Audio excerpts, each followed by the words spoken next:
finally come back to San Antonio. It's been probably what, 15 plus years since.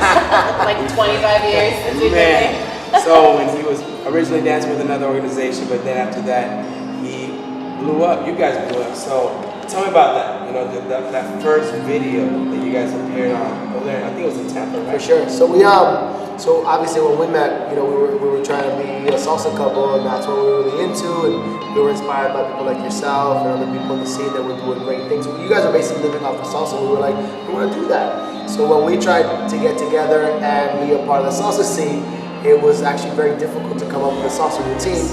And quality. And we came out with like 40 seconds of absolute crap. And then honestly, we just got together and we said, hey, why don't we do a bachata routine? And we went in and we did the Sanyo, and it just kind of happened. Yeah, and I remember that video because I remember back then. Because back then bachata was not the go-to dance. It was the dance that used to go back to the bar and have a drink. For sure. Yeah, that's the break. Yes, the break dance. And now it's become a deep dance, and you guys put it on the map in the sense of mainstreaming with a performance. For sure, never thought let's do a performance of bachata. For sure, who would have thought about that? So this YouTube video. Now, what does it hit? About how many hits it has? So that one actually has like 99 mil. Yep. We actually did another one probably about 2-3 years ago that just surpassed that one. That one has now about like 101, 102. That was actually a video that we did together with Daniel Desiree. Yes. So Te Extraño's still like there at 99. I think it's gonna eventually get to 100, which I hope it will. But yeah, we have those two that are 100 mil and above. Cool. So now, being in this business, you guys have paid the life passes. I know personally that you guys, you set up the whole franchise things. Nobody would have thought of, how to maximize your time and influence people with y'all style of dancing, and y'all pulled it off. So now, where has that gone since y'all started? I know it originally started like probably in Texas and Florida. Now you guys are in what countries? How many countries you guys are? I mean, we're pretty much global at this point. Where we are now is we always saw the franchise team as something that we enjoyed more as a passion, more than a monetary thing. It was genuinely our way of touching the world. Like that's always what we wanted to do. We wanted to touch the world. We wanted to have brothers and sisters all over the planet. But we knew there was gonna always come a time where that idea was gonna catch on. And we were just surprised it had never caught on prior. So when we started doing it, about 3 years passed without anybody else doing it, and little by little more teams came in. They're like, well, if I didn't touch it, it works, let's do it. And at this point now, it's pretty saturated with franchise teams, which for us, we understand it, we get it, it makes sense. People, if you live here, people want you there, you're a team. So, we prepared for that as well. So at this point now, we have a good structure. We know the ins and outs of running a franchise team. So we have, we're really happy with the teams that we have around everywhere from Europe, South America, Mexico, USA, Asia, like. And with y'all's infrastructure, you can't just build it overnight. It's something that you guys have built so strong that I even noticed that I was like, okay, eventually this is gonna have a saturation for sure to it. And you guys even took the next step, which was a genius, which is you identify with other professionals and you endorse them because you guys already have the system down pat. So it made perfect sense for another professional to jump on board with you guys. Hey, endorse me, and I could have access to y'all's network. Yeah, so, I think from what we always wanted, we wanted everyone in the world to know that Out of Touch was very inclusive. We work well with other people. Now, when we see that there is an artist that does well in a specific genre, we bring them in and we help them structure it out. You know what I'm saying? We've white labeled other people's franchise teams, but it was cool. It was just really cool to work with other styles. I think us too, like we start to see, I remember we used to see some of these videos of these other styles, like the kizombas and the central bachatas and all the other styles. We're like, oh, learn this stuff too, So it was really, really cool. Yeah, and then even watching you guys, you guys paved the way with the whole bachata scene, but that's not the only thing you guys done. Franchise teams. You guys have even got into act, which you prepared a spot in the movie Shine, for sure, and you had a lot of our fellow dancers on there. So what was that experience like? Because it's about to go into something right now. That was an absolute blessing. That was something I really never expected at that point in time. I was something I always aspired to do. It just happened so much faster than I expected. I was at a dance event. I was actually emceeing an after party. It was Rudy Garcia's birthday party. And the director walked in and he saw me all dressed up with a hat on, and he's like, man, this guy projects himself really, really well. and he came up to me. I actually went up to Tanya, and he's like, hey, Ataca, he dances salsa, right? Has he ever acted before? And she was like, no, but he's always wanted to. So he came up to me, he's like, hey, can I audition you? Bam, I auditioned, I got the part. So I got literally the lead role in a salsa movie talking about gentrification in Spanish Harlem. And it was just, an amazing experience. I really enjoyed it. Yeah, we had a big opening watch party over here in San Antonio. I remember. It was cool. Appreciate you.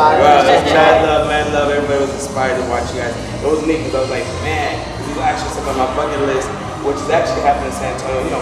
It's on another scale. We have a focus where the director is trying to put a movie together, focus on a military soldier who actually has like 3 brothers, and he goes to war with one of his brothers, but he comes back with his legs amputated, leg amputated, right? So he's got his leg gone.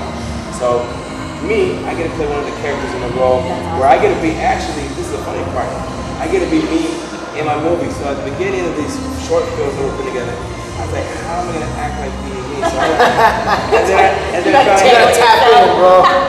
So I finally realized I gotta just be me. So the next shooting, it actually all came together to be me. For sure. So, but the movie's about, a war hero that gets to come back and compete and learn how to walk again and go through all his trials and tribulations and compete. Not necessarily maybe win the competition, but that whole journey is just an inspiration to people to see them succeed over these challenges that we get, the challenges that we get every day. So, exciting because you did a movie and it's been something on my bucket list. I said, let me try this movie. So hopefully it goes well. You can be my judge later on. Well, I can tell you automatically what you just told me, I can relate to this movie so much. One, because my brother is an upper knee amputee. It wasn't a military accident, even though he did the military for 8 years. This was a motorcycle actually after he got out of the military. But the reason why it hits home is because my brother and I used to dance when we were younger with my mom. And I know it's one thing that he kind of envies now. He kind of sees me as like, and he sees me and he's like, man, I wish I could do that. And I know he can. It just takes hard work. So I'm actually very much looking forward to seeing this film, because this would be that film that I'd be like, hey, Andre, come on, watch it. Why don't you play the part? Just like we're saying, you guys are doing a whole lot of things. I mean, it's endless. You guys are pioneers. You guys tested the waters. I'm just excited to see all these things that are going on. One of the big things that are going on now that I've noticed in social media, because we've been boys for a long time, but in our business, we're so busy, we don't realize what we're doing with our lives. We've grown so much, and I get to take glances back at what you guys are doing, and I'm looking at YouTube and Facebook, and I'm using a song, and then you guys come out in the song that I'm using for my class, and it's Cosmo, and I'm like, what the heck, these guys are on the video? And then no, they're not on the video. At the end, they're singing, and then I find out just a few days ago, Tanya is just released an album, a single with Grupo X, but the guys, you don't understand this. Tanya is originally German. She looks Latino, beautiful Latino looking girl, but she's German. And she's singing Spanish bachata. So that's amazing. How was that whole thing come around for you guys? Well, I mean, I think you tell it better as my sister and how it all happened. So this was I'll do as clip notes. About 3-4 years ago, Rudy and Tigre de Mambo asked us to do a song together. He was like, man, I would love to see you two do a bachata song. And I was like, we need to learn how to sing first. And he was like, don't worry about it, we'll take care of that. Full circle, 4 years later, we get an opportunity to work with Grupo Extra, and that was it. We were able to put it into play. Myself, Tanya, and Tigre, together with Grupo Extra, we have a 6-song EP, 7 songs in total, where we're singing. We're actually singing. And really auto-tuned. Yeah, and it's not, we trained, we worked hard, and I do a little bit of vocals and rapping. Rudy did mainly rapping and vocals, and Tanya just did vocals, and actually one of the songs she rapped as well. So to go back to what you're saying, obviously I'm Puerto Rican, I speak Spanish. Tigre is Dominican and Puerto Rican, he speaks Spanish, but Tanya does not speak Spanish. She understands it if you speak it slowly, but she can't speak it socially. And literally she has a huge part in this entire EP, because she is the predominant female voice and actually the predominant voice in the songs. So she killed it. I'm really excited. Learning the language, you had to learn not only singing, you gotta learn the language so you can How to feel it to what yeah. you're singing too. Yeah, they had to translate the songs for me because I'm like, I don't know what I'm saying. What am I supposed to feel in this moment? But I think what helped though is because I'm able to pronounce all the words properly, and I don't know where it comes from. My mom, maybe my mom, because I do it with different languages like Italian, Russian. You tell me to say something, I make it a point to try to sound like that, and I think it No, works. she does really, really well. And I've actually noticed that a lot with other languages, Italian, French. They'll say a word, and then I'll say it, and they'll be like, wow, you have an accent. And then she'll say, like, wow, she said it perfectly. So it actually makes sense that now when she's in the studio and Grupo Extra, and we're like, we didn't know she had. I have heard her in the shower, in the car, this and that, and I'm like, you got a dope voice. But when she has the headphones on and she has the microphone and they're like, she's hitting these notes, we're all like, whoa, we got a little diamond in the rough right here. So I'm really excited for the world to see this. They're gonna see it live in Chicago in our festival, where actually there are gonna be 5 microphones on the stage. Perfect. They're, You ready? You ready?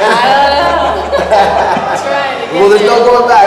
mentally. No, I have to say that I'm so grateful and excited for what you guys are doing. And I know just a minute ago you guys kind of dropped out Rudy's name, and I know that a lot of viewers probably want to know.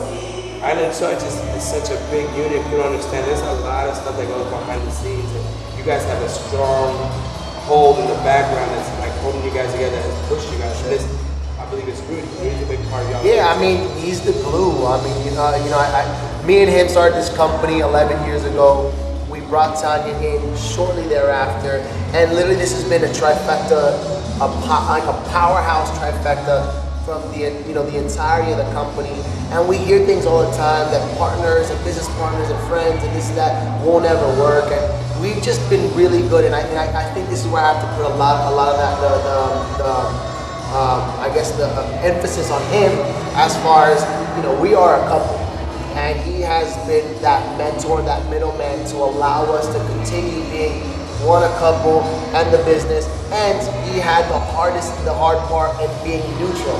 He's like, I got your back, Ataca, but I got my sister's back too. And that was hard. Yeah. So he's an MVP 100%. No, mad props to Rudy. No, because it's wonders. It's amazing what you guys have done. Which brings me down to the final thing is, with all the success, a lot of people have indirectly or directly learned from you guys. I mean, even myself, I've been in the business before you got started, but I'm not gonna lie, I'm always willing to learn. So as things popped up in your world and they influence my ideas, I grasp what makes sense for me and I make it what makes sense for me.